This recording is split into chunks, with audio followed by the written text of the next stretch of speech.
প্রশ্নটিতে বলেছে summation of x I minus 5 equals to 10 হলে যেখানে I equals to 1 to 20 x বারের মান কত। তাহলে এখান থেকে আমাদের কি যৌগিকরটা বের করতে হবে। আমরা এইভাবে লিখতে পারি প্রশ্নানুসারে কি লিখতে পারি, x1 minus 5 plus x2 minus 5 plus x3 minus 5 এইরকম কন্টিনিউ চলতে থাকবে up to x20 minus 5 equals to কত আছে 10। তাহলে এখানে আমরা লিখব 10।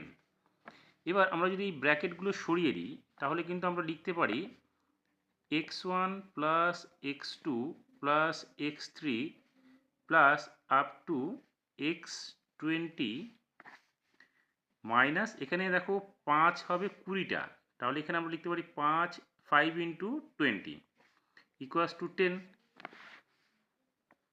বা x1 minus x2 plus x3 up two x20 minus এটা গুণ করলে কত হবে 100 ইকুয়াস টু 10, বা x1 plus x2 plus x3 up to plus x20 equals to কী হবে 10 প্লাস 100, এই 100টার দিকে চলে এলো। সেক্ষেত্রে আমরা লিখতে পারি x1 plus x2 plus x3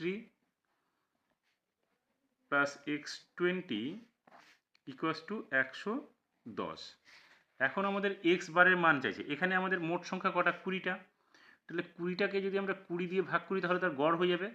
অর্থাৎ আমরা এখানে কি পাবো, x1 plus x2 plus x3 plus up to আমরা x20 নেব, তাকে কি করব মোট সংখ্যা 20 দিয়ে ভাগ করব। তার মানে এখানেও আমাদের কি করতে হবে 110কে 20 দিয়ে ভাগ করতে হবে। এই 110কে এখানে যে 20টা সংখ্যা আছে 20 সংখ্যাকে 20 দিয়ে ভাগ করা মানে গড় বের করা, এই গড়টাই হচ্ছে আমাদের যৌগিক গড়। তার মানে আমরা এখানে লিখতে পারি x বার ইকুয়াস টু 20 দিয়ে এবার এটাকে ভাগ করলে কত হবে 5.5।